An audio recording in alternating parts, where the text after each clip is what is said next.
नमस्कार।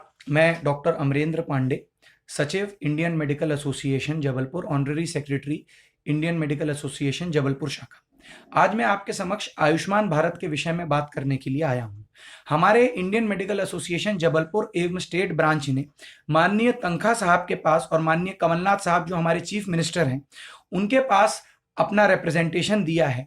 हमने एक पत्र के माध्यम से उन्हें अवगत कराया है कि आयुष्मान भारत में हमें क्या क्या मुश्किलें सामने आ रही हैं। सबसे बड़ी मुश्किल आयुष्मान भारत में हम लोगों को दरों को लेके है, रेट को लेके है।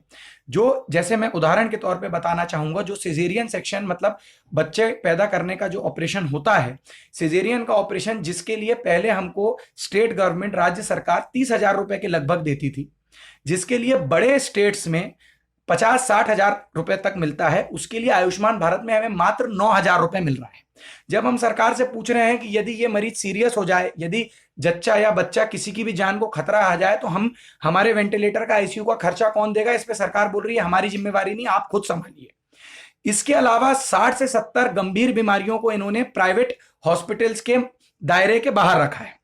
सबसे मजेदार बात यह है कि अभी तक जितनी सरकारी स्कीमें चलती थी, उसमें जब मरीज बीमार होता था तब एक सरकारी डॉक्टर उसका विश्लेषण करता था, उस मरीज को परमिशन देता था इलाज कराने की, और जो बीमार होता था तब के तब पैसा अस्पताल को दिया जाता था।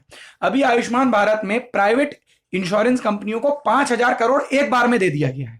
ये प्राइवेट इंश्योरेंस कंपनियां अपना काम ठीक से नहीं कर पा रही हैं। 1.5-2 करोड़ रुपए की आउटस्टैंडिंग है एक एक शहर में, जो 6-6 महीने से पेमेंट नहीं हो रही है। पहले तो आप कम पैसा दे रहे हो, फिर पैसा टाइम पे नहीं दे रहे हो।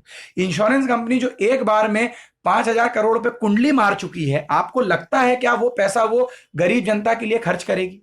इसमें सबसे मजेदार बात यह है, इंडियन मेडिकल एसोसिएशन ने अभी जो मध्य प्रदेश की कांग्रेस सरकार है उससे गुहार करी है कि आप जो स्टेट की स्कीमें चल रही थी, गरीबी रेखा स्कीम, श्रमिक स्कीम, एमपीबीओसी, राज्य बीमारी सहायता योजना, इनको बंद ना करें।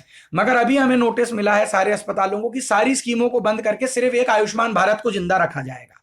यदि इस तरीके का हुआ तो प्राइवेट अस्पतालों में जो अभी गरीबों को उच्च स्तरीय इलाज मिल रहा था वो मिलना बंद हो जाएगा।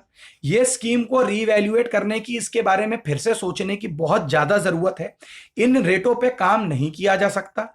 आखिरी मजेदार बात मैं ये बताना चाहूंगा, आयुष्मान भारत की जो वेबसाइट है उस पे कहीं पे भी एनएबीएच मतलब national accreditation board of hospital का मेंशन नहीं है।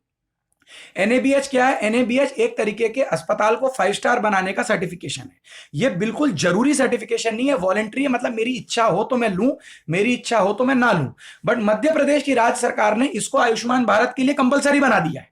मतलब पहले आप अपने अस्पताल को 5 स्टार बनाएं, उसके बाद उसमें सस्ता इलाज करें जिसका पैसा आपको टाइम पे नहीं मिलेगा।